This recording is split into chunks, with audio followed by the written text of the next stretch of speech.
Good morning friends. आज की video काफी ज्यादा इंटरेस्टिंग होने वाली है क्योंकि अब हमारा हीरो जियाओ पहले की तरह डरपोक नहीं रहने वाला, बल्कि अब वो सभी मुश्किलों का डट के सामना करने वाला है। तो वीडियो को एंड तक जरूर देखना और चैनल पे नए हो तो सब्सक्राइब करना मत भूलना। तो जैसा कि हमने लास्ट एपिसोड में देखा था कि एम्परर यान अपनी जहाज को रिपेयर होता देख जुआनजी से कहते हैं कि मैंने सोचा था कि हम बाय स्क्रिप्चर्स की मदद से अपनी इस जहाज को पूरी तरह से ठीक कर देंगे, पर लगता है हमने गलत सोचा था। अब आगे जहां हम इस एपिसोड की शुरुआत में उसी रात का सीन देखते हैं जहां अभी भी पटाखे फट रहे होते हैं। तभी इधर जियाओ अपने रूम में बैठकर अपनी प्रैक्टिस कर रहा होता है, पर तभी अब जियाओ की अचानक से आंख खुल जाती है और वो अपने सामने एक मकड़ी को देख लेता है। अब यह देख कर जियाओ तुरंत ही अपनी धनुष को उठा सीधा उसकी तीर मकड़ी पर चला उसे जान से मार देता है, जिसके बाद जियाओ उस मकड़ी को अपने हाथों से उठा देखने लगता है और काफी ज्यादा खुश हो जाता है कि आखिरकार मैंने ये कर ही लिया,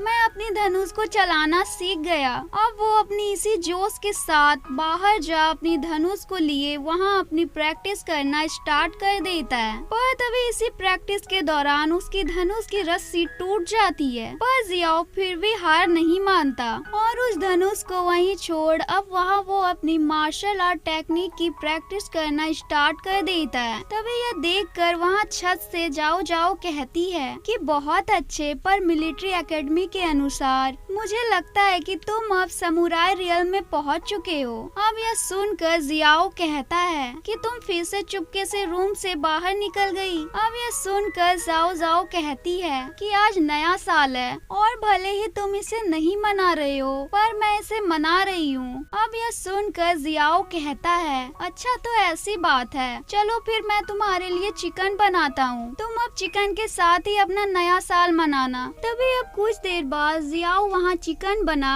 उसे अपने प्लेट में ले रहा होता है। अब यह देखकर जाओ जाओ तुरंत ही वहाँ कूदते हुए आ जाती है कि ये चिकन का लेग पीस मेरा है, तुम छोड़ दो उसे। जिस पर जियाओ कहता है मैं तो सिर्फ सूप ले रहा हूँ, बाकी सब तुम्हारा है। अब यह सुनकर जाओ जाओ काफी ज्यादा खुश हो जाती है। तभी अब जियाओ अपना सूप खत्म करने के बाद फिर से अपनी प्रैक्टिस करने को वहाँ से चला जाता है। तभी इधर जाओ जाओ काफी मजे से उस चिकन को खा रही होती है, जहाँ अब जियाओ अपनी प्रैक्टिस करते करते अपनी सोल को एक अलग ही दुनिया में लेकर चला जाता है, जो दुनिया काफी ज्यादा सुंदर थी और वो जगह जियाओ को काफी ज्यादा अच्छी लग रही होती है। पर तभी हम वहाँ कुछ इवल पावर्स को भी आता हुआ देखते हैं, जहाँ अब रियल वर्ल्ड में जियाओ उस सुंदर सी दुनिया को देखते हुए वहीं पर जमीन पर लेट जाता है। तभी अब यह देख कर जाओ जाओ तुरंत ही उसके पास आ उसे बहुत सारे थप्पड़ मारते हुए उसे जगाने की कोशिश करने लगती है, जहाँ इसकी असर जियाओ की सोल पर भी पड़ रही होती है उस दुनिया में। तभी अब इतने थप्पड़ मारने के बाद जियाओ वहाँ होश में आ जाता है। अब यह देख कर जाओ जाओ उससे कहती है कि मैं तुम्हें यह बताना तो भूल ही गई थी कि तुम जैसे जैसे अपनी स्पिरिट को स्ट्रॉन्ग करोगे वैसे वैसे तुम्हारी कल्पना की अच्छी दुनिया और बुरी दुनिया भी स्ट्रॉन्ग होते जाएगी। अब यह सुनकर जियाओ कहता है इसका यह मतलब है कि जितनी अधिक रोशनी होगी उतनी अधिक बुरी रोशनी भी होगी। तभी अब अगले दिन जियाओ अपना कुछ पढ़ाई का सामान लिए पढ़ने के लिए स्कूल जा रहा होता है। तभी अब वो वहाँ से निकलते निकलते जाओ जाओ से कहता है कि मैं पढ़ने जा रहा हूँ, तुम अपना ध्यान रखना। अब ये सुनकर जाओ जाओ कहती है कि तुम चिंता मत करो, मैं यहाँ अंदर ही रहूंगी। तभी अब जियाओ वहाँ से जाने लगता है, पर तभी उसके पीछे वही दोनों भाई आ जाते हैं जिन्होंने प्लान बनाया था कि जियाओ को स्कूल जाते टाइम हम उसे पीटेंगे। तभी उन दोनों में से एक भाई वहाँ आगे बढ़ सीधा अपनी चाबुक से जियाओ पर अटैक कर देता है, पर यह देखकर जियाओ वहाँ थोड़ा झुककर उसकी अटैक से बच जाता है और अपने पंच से सीधा उसके घोड़े पर अटैक कर उसे वहाँ उसे दूर फेंक देता है, जहाँ यह देखकर वहाँ के सभी लोग चौंक जाते हैं। तभी इधर जियाओ भी अपने मन में सोच रहा होता है कि मार्शल आर्ट की प्रैक्टिस करने के बाद किसी भी पर्सन की हिम्मत बढ़ जाती है और मैं इनसे शांति से भी बात कर इसे टाल सकता था, लेकिन मैंने फिर भी इससे मुकाबला किया क्योंकि मेरी हिम्मत अब बढ़ चुकी है। तभी अब जियाओ वहाँ से जाने लगता है, पर यह देख होंगुई काफी गुस्साते हुए अपने चाबुक से उस पर अटैक करने को चला जाता है। अब यह देखकर जियाओ उससे काफी गुस्साते हुए कहता है, तुम ये क्या कर रहे हो?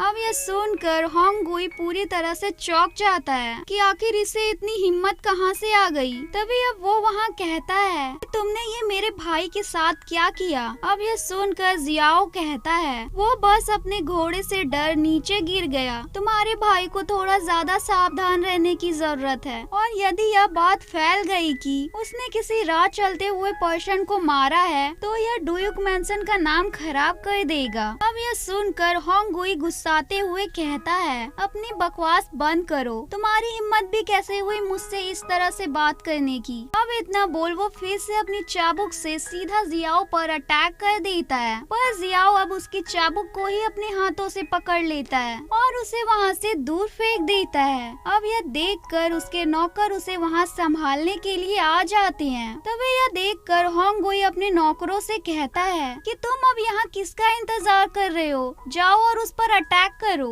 अब यह सुनकर वो सभी नौकर जियाओ के पास जा उसे चारों तरफ से घेर लेते हैं। तभी यह देखकर जियाओ कहता है, अब तुम नौकर मुझ पर हमला करने वाले हो? अब यह सुनकर वो नौकर वहाँ डरने लगते हैं। तभी इधर होंगुई का भाई उसके पास आ उससे कहता है कि अभी छोड़ो इसे, हम इसे बाद में देख लेंगे। जिसके बाद वो सभी लोग वहाँ से चले जाते हैं। तभी अब कुछ देर बाद जियाओ भी अपने स्कूल में पहुँच जाता है और अपनी पढ़ाई कर रहा होता है, पर तभी इतने में ही वहाँ कुछ गार्ड्स आकर जियाओ से कहते हैं कि मैडम ने तुमको डुयुक मैंसन वापस आने को कहा है। अब यह सुनकर जियाओ कहता है, मैंने आज अपने एक दोस्त को इनवाइट किया है, इसलिए अब मैं उसके साथ ही डुयुक मैंसन जाऊंगा। अब यह सुनकर वहाँ वो गार्ड हंसते हुए कहता है, क्या तुम्हें पता नहीं है डुयुक मैंसन में आम लोगों को लेकर आना अलाउ नहीं है? अब यह सुनकर जियाओ वहाँ याओलिन के दिए गए रिंग को बाहर निकाल उस गार्ड को देखने को दे देता है कि यह मेरी दोस्त की निशानी है। तभी अब वो गार्ड उस रिंग को देखते ही पूरी तरह से चौंक जाता है। तभी अब इधर डुयुक मैंसन में सेकंड मैडम मिस जाओ से कह रही होती है कि डुयुक मैंसन ने जियाओ को मार्शल आर्ट टेक्निक की प्रैक्टिस करने से मना किया था, पर फिर भी उसने सीक्रेट तरीके से मार्शल आर्ट की प्रैक्टिस सीख ली है ताकि वो अपनी मॉम को आपसे ऊपर दिखा सके। अब यह सुनकर मिस झाओ कहती है कि उसने जुआंजी के बनाए गए रूल्स को तोड़ दिया, इसलिए अब उस पर फैमिली कानून लागू करना ही होगा। तभी वो अपने गार्ड से जियाओ को यहाँ बुलाने को कहती है, जिस पर उसका गार्ड वहाँ आ उससे कहता है